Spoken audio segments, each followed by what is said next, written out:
Welcome back to The Big Picture. We're talking with Dr. Rahabi-Vigna, who is a clinical psychologist who works with young people up to the age of 24. And you know what? She's gotten an award as top doctor in New York recently. Congratulations on that. Thank you. So you're very knowledgeable about how young people react to these things. And there's a lot of different ways that adults should be conscious of what's going on in these little brains that they're dealing with. The lack of socializing, you know, they're not seeing their friends as much. They're not at school every day. How do we, the boredom factor, I mean, is going to creep in. I mean, my little girl was just tickled pink to not have to go to school until she realized that there's nothing else to do and she's going to be bored out of her mind. So how do we, I mean, we talked a little bit about families getting together and doing things. What else can we do to make life interesting during this period of inaction? Okay. And it's not all just schoolwork either, because they're not. Yes, yes. Children need to get outside. They want to get outside. We can spend a lot of time reading with them, catching up on watching Disney movies, also encouraging some imaginary play, especially with the younger middle-age or elementary-age children. This would be a great time to gather everything in your basement and your attic and put it all together and encourage some imaginary play.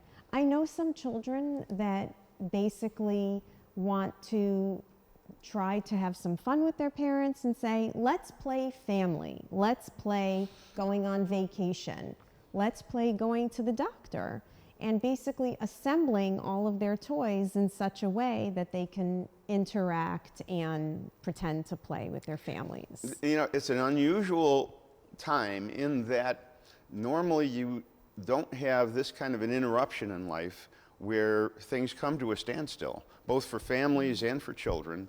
So it's an opportunity. It is an opportunity to do things that are different that you normally wouldn't think of. Yeah. Activities that, if you're creative at all, and now with faced with the prospect of being bored and have bored children driving you crazy, this is the time to be creative, right? Yeah. Many families are baking together.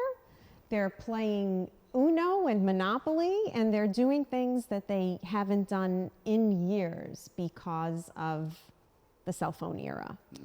And speaking of cell phones, even young children have cell phones these days, and they'll get their news, their outside information, as we kind of mentioned before, from some other source, whether it's social media or maybe a glimpse of television news or talking to friends, you know, texting or whatever. How or should that be a concern as to what they're hearing? Do we soften it? Do we try and counter any rumors, or you know how kids talk and maybe exaggerate things? How do we cope with that? Okay. It's very tough to argue with what people see on their cell phones and argue with the news information that they get online. As parents, the only thing that we can do is limit their cell phone use, limit their ability to read the news on their phones. I also think that we should limit our news watching in our homes and in our kitchens. Limit it to the morning news and be very light about it. You know, tell kids, we're just going to watch the news for a few minutes just to see what's going on, and then we're going to turn it off and we're going to stay home, we're going to get our schoolwork done and have fun together. And then we're going to do something fun either in the middle of the day or at the end of the day, like bake or go outside or go for a bike ride. Lots of families have been getting their bicycles out really early this time of year. It's wonderful to see. If there were children who had problems prior to this, whether, you know, at various ages, whether it's a substance abuse or just some kind of a backdrop psychological problem that they've been dealing with, does this affect things in a way that needs special attention because of the extra time and the lack of routine?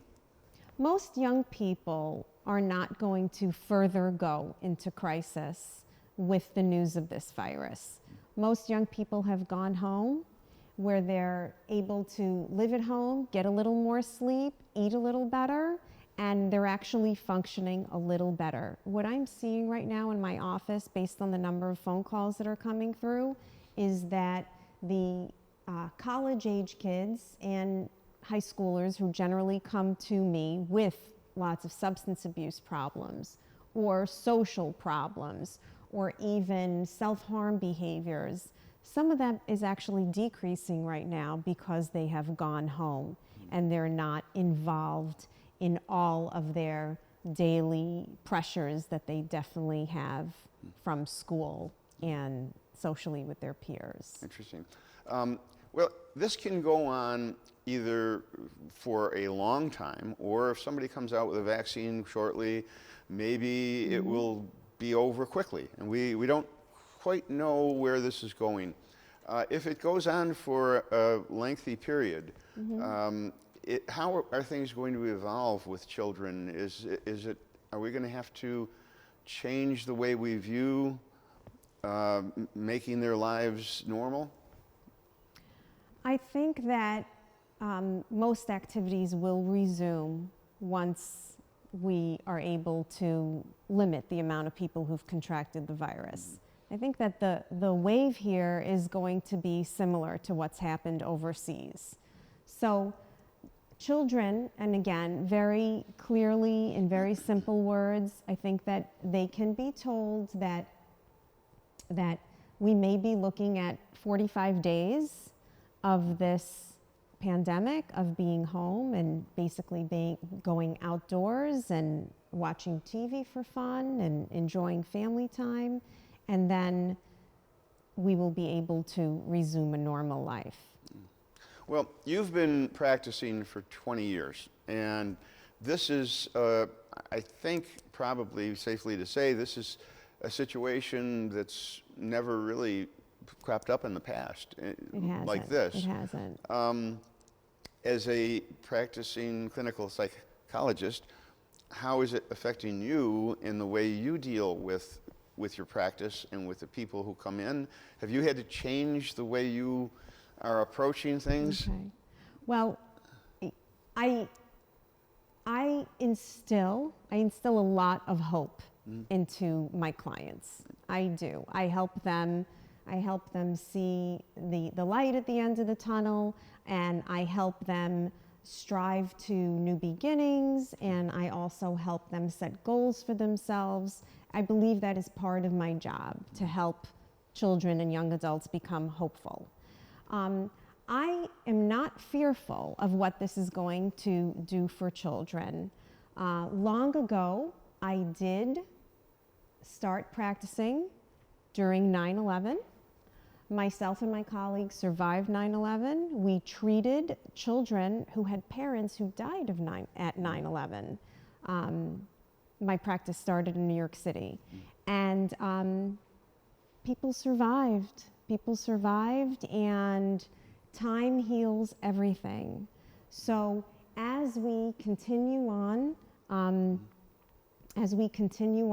and gain some distance from this time, 2020, with the virus, everyone will heal. Children will heal, and I'm confident that they will not be traumatized for life. They will remember how old they were. They will remember what was happening. They will remember their weather. They will remember their parents' reaction to the news, but they will not be permanently traumatized from the experience of this virus in our town. It's a life experience. It is a life experience, and depending on how we handle it, it could either be a life strengthening, a personality strengthening experience going forward. Kids that go through this and basically come out with a degree of understanding and putting things in perspective.